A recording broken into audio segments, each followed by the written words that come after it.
Hello friends, welcome to Kannan info Tamil. நம்ம இன்னைக்கு என்ன டாபிக் பார்க்க போறோம் அப்படின்னா 4 முக்கியமான டிஃபென்ஸ் அப்டேட் இந்த வீடியோல பார்க்க போறோம். முதல் டிஃபென்ஸ் அப்டேட், ரஷ்யாவில் தயாரிக்கப்பட்டு வரும் ஒரு அதிநவீன போர்க்கப்பல் இந்திய படையில் இணைய உள்ளது. அது என்ன கப்பல், அந்த கப்பலோட சிறப்பு அம்சங்கள் என்ன அப்படிங்கிறது குறித்து பார்க்கலாம். இரண்டாவது டிஃபென்ஸ் அப்டேட், இந்தியாவின் மெயின் பேட்டில் டேங்கான T-19 டேங்குகள்ல சில முக்கியமான மாற்றங்களை இந்தியா கொண்டு வர முயற்சி செய்து வந்து இருக்காங்க. அது என்ன மாற்றங்கள், இந்த மாற்றங்கள் மூலமா T-19 டேங்கோட செயல்திறன் எப்படி அதிகரிக்கப்படுது அப்படிங்கிறது குறித்து பார்க்கலாம். மூன்றாவது டிஃபென்ஸ் அப்டேட், இந்தியா அர்மீனியாவுக்கு ஆயுதம் ஏற்றுமதி செய்வது அசர்பைஜான் மற்றும் பாகிஸ்தான்ல ஒரு மிகப்பெரிய அதிர்வலையை ஏற்படுத்தி இருக்கு. அது என்ன விஷயம் அப்படிங்கிறது குறித்து பார்க்கலாம். நான்காவது டிஃபென்ஸ் அப்டேட், இந்தியா எதற்காக துருக்கி தயாரிப்பு பைரக்டர் TB2 ட்ரோன்களை வாங்காமல் அமெரிக்க தயாரிப்பு பிரெடேட்டர் ட்ரோன்களை வாங்குவதற்கு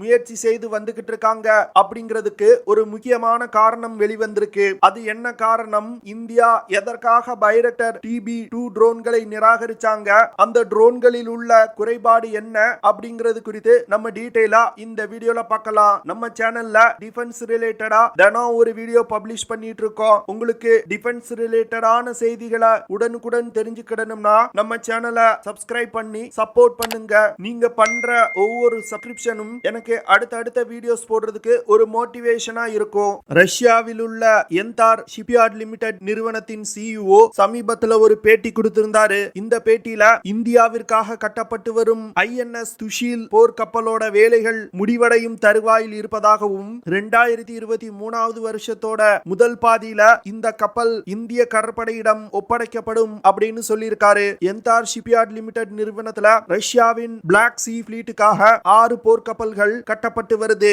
இந்த கப்பல்கள்ல பயன்படுத்தப்படும் இன்ஜினை உக்ரைன் ரஷ்யாவிற்கு கொடுக்க மறுக்கிறாங்க. இதன் காரணமா ரஷ்யாவால் இந்த கப்பல்களை கட்டி முடிக்க முடியல.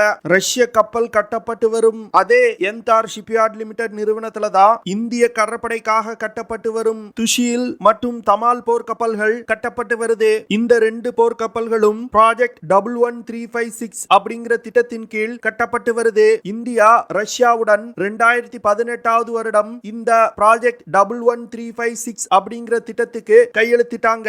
இந்த திட்டத்தின் மூலமா 2 ஃப்ரிகேட்ஸ் ரக போர்க்கப்பல்களை ரஷ்யாவின் என்தார் ஷிப்யார்ட் லிமிடெட் நிறுவனத்திலையும் 2 ஃப்ரிகேட்ஸ் ரக போர்க்கப்பல்களை இந்தியாவில் உள்ள கோவா ஷிப்யார்ட் லிமிடெட் நிறுவனத்தில் கட்டுவதற்கு முடிவு செய்யப்பட்டது. தற்போது ரஷ்யா இந்தியாவிற்கு சப்ளை செய்ய உள்ள துஷில் போர்க்கப்பல் ஒரு அதிநவீன ஸ்டெல்த் கைடட் மிசைல் ஃப்ரிகேட்ஸ் ரக போர்க்கப்பல். இந்த போர்க்கப்பல் கைடட் மிசைல் ஃப்ரிகேட்ஸ் ரக போர்க்கப்பல் அப்படிங்கறதுனால இதுல அதிக எண்ணிக்கையிலான மிசைல்கள் எடுத்து செல்லப்படும். துஷில் போர்க்கப்பல் 3850 டன் எடை கொண்டது. இந்த போர்க்கப்பல் 124 மீட்டர் நீளமும் 15.2 மீட்டர் அகலமும் கொண்டது. இந்த கப்பல்னால அதிகபட்சமா 59 கிலோமீட்டர் பெர் ஹவர் வேகத்துல பயணிக்க முடியும். இந்த கப்பலை இயக்குறதுக்கு Zorya Mashproekt M7N1E propulsion plant பயன்படுத்தப்படுது. 2 DS-71 க்ரூஸ் கேஸ் டர்பைன்கள் பயன்படுத்தப்படுது. இது தவிர 2 DT-59 பூஸ்டர் கேஸ் டர்பைன்களும் பயன்படுத்தப்படுது. இந்த போர்க்கப்பல்னால குறைந்தபட்சமா 2600 கிலோமீட்டர்ல இருந்து அதிகபட்சமா 7800 கிலோமீட்டர் தூரம் வரைக்கும் பயணிக்க முடியும். இந்த போர்க்கப்பல் தொடர்ந்து 30 நாள் கடற்பயணம் செய்யும் வகையில வடிவமைக்கப்பட்டிருக்கு. இந்த போர்க்கப்பலை இயக்குறதுக்கு 180 செயலர்கள் மற்றும் 18 அதிகாரிகள் தேவைப்படுறாங்க. அடுத்து இந்த கப்பல்ல பயன்படுத்தப்படும் ஆயுதங்களை பற்றி பார்க்கலாம். இந்த போர்க்கப்பல்ல 24 Shtil medium range surface to air மிசைல்களை எடுத்து செல்ல முடியும். இந்த மிசைல்களை கொண்டு இந்த கப்பலை நோக்கி வரும் போர் விமானங்கள் மற்றும் மிசைல்களை தாக்கி அழிக்க முடியும். இந்த மிசைல்னால அதிகபட்சமா 30 கிலோமீட்டர் தூரத்துல உள்ள இலக்குகளை மிக துல்லியமா தாக்க முடியும். அடுத்து 8 IGLA-1E short range air defence system இந்த கப்பல்ல இணைக்கப்பட்டிருக்கு. இந்த ஷார்ட் ரேஞ்ச் ஏர் டிஃபென்ஸ் சிஸ்டத்தை பயன்படுத்தி 5 கிலோமீட்டர் தூரத்துல உள்ள ஸ்லோ மூவிங் டார்கெட்டுகளை மிக துல்லியமா தாக்க முடியும். அடுத்து 8 வெர்டிகல் லான்ச்சர்கள்ல இணைக்கப்பட்டிருக்க 3M54 கேலிபர் ஆன்டி ஷிப் மிசைல்கள் இந்த கப்பல்ல இருக்கு. இந்த மிசைல்களை பயன்படுத்தி எதிரிகளின் போர்க்கப்பல்களை மிக துல்லியமா தாக்க முடியும். இந்த மிசைல்னால 220 முதல் 300 கிலோமீட்டர் தூரத்துல உள்ள கப்பல்களை மிக துல்லியமா தாக்க முடியும். அடுத்து 8 வெர்டிகல் லான்ச்சர்கள்ல இணைக்கப்பட்டிருக்க பிரம்மோஸ் ஆன்டி ஷிப் மிசைல் மற்றும் லேண்ட் அட்டாக் க்ரூஸ் மிசைல் இணைக்கப்பட்டிருக்கு.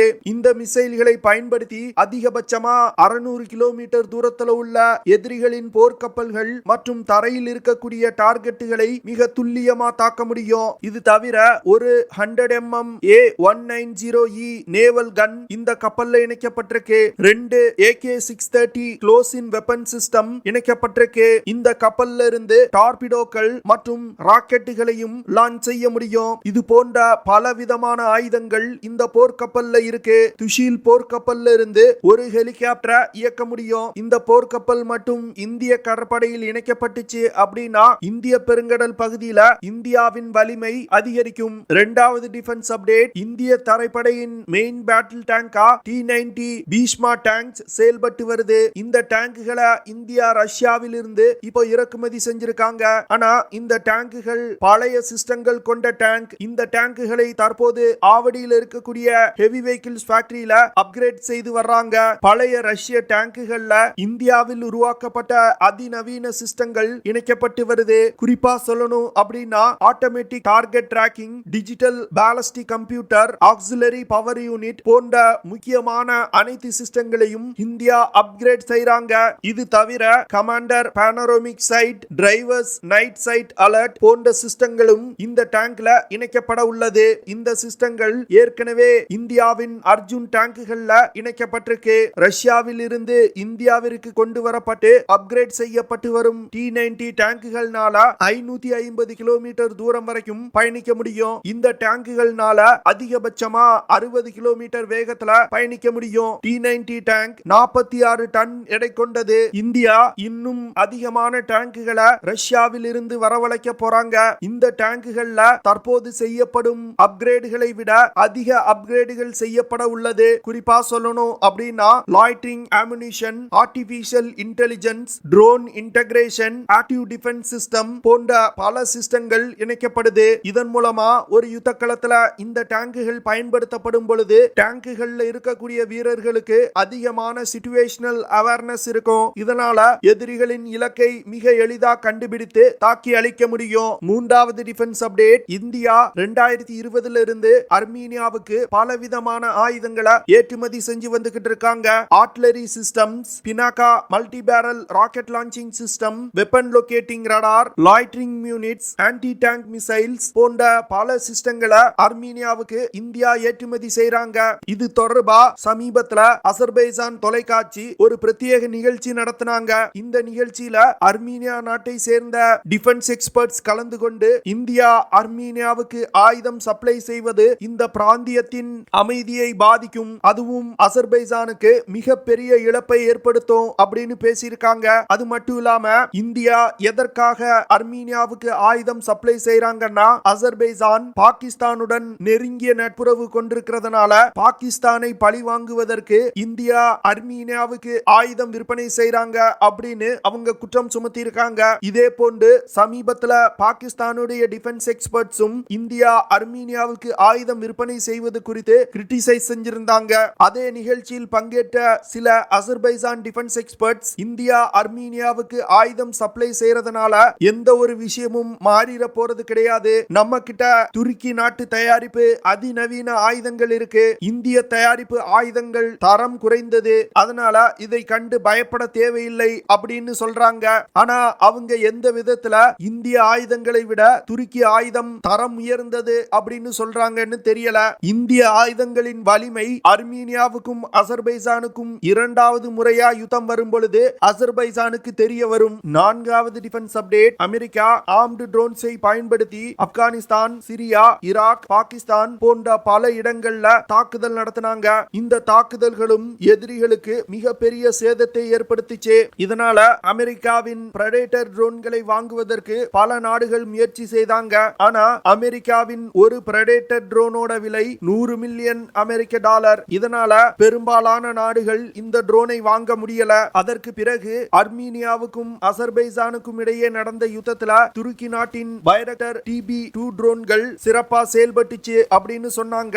இந்த ட்ரோன்களை பயன்படுத்தி அசர்பைஜான் அர்மீனிய நாட்டின் டேங்குகளை வேட்டையாடியதாகவும் இந்த ட்ரோன்கள் காரணமாக தான் அசர்பைஜான் அர்மீனியாவை தோற்கடித்ததாகவும் சொல்லப்பட்டது. அசர்பைஜான் அமேசான் பைரக்டர் டிபி ட்ரோன்களை பயன்படுத்தி அர்மீனியாவுக்கு மிகப்பெரிய இழப்புகளை ஏற்படுத்தினாங்க. இதனை தொடர்ந்து உலகின் பல நாடுகள் துருக்கி நாட்டின் பைரக்டர் டிபி 2 ட்ரோன்களை வாங்குவதற்கு ஆர்வம் தெரிவிச்சாங்க. துருக்கி நாட்டின் ஒரு பைரக்டர் ட்ரோனோட விலை 3 முதல் 5 மில்லியன் டாலர் தான். இதனால உலகின் பல நாடுகள் இந்த ட்ரோனை வாங்குவதற்கு ஆர்வம் தெரிவிச்சாங்க. துருக்கியும் இந்த ட்ரோன் ஏற்றுமதி மூலமா பெருமளவுல லாபம் அடைஞ்சாங்க.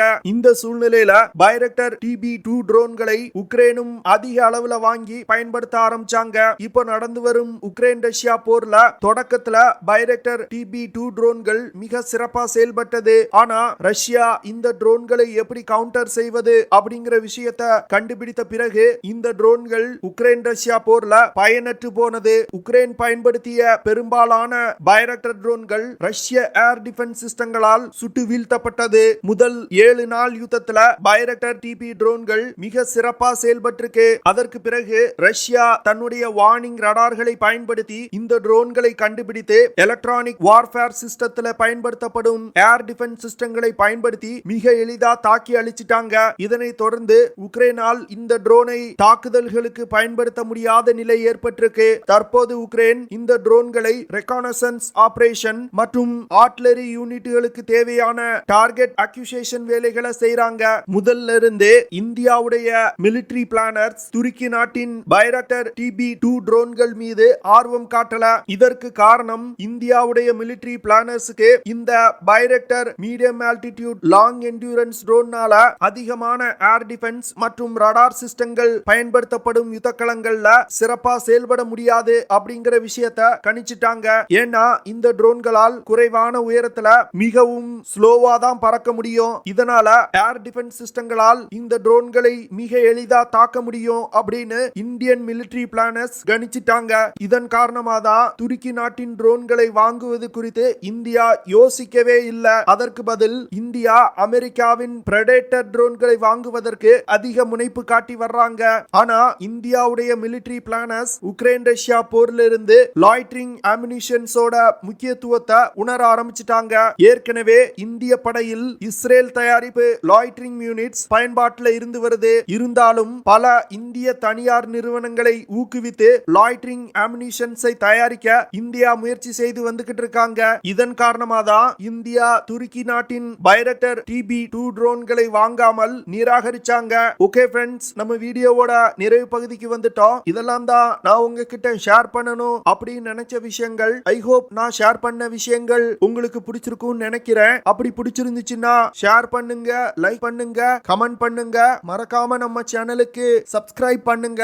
அப்படியே அந்த பெல் நோட்டிபிகேஷனை கிளிக் பண்ணி ஆல்ங்கிற ஆப்ஷனை எனேபிள் பண்ணிக்கங்க. See you in the next video. Jai Hind.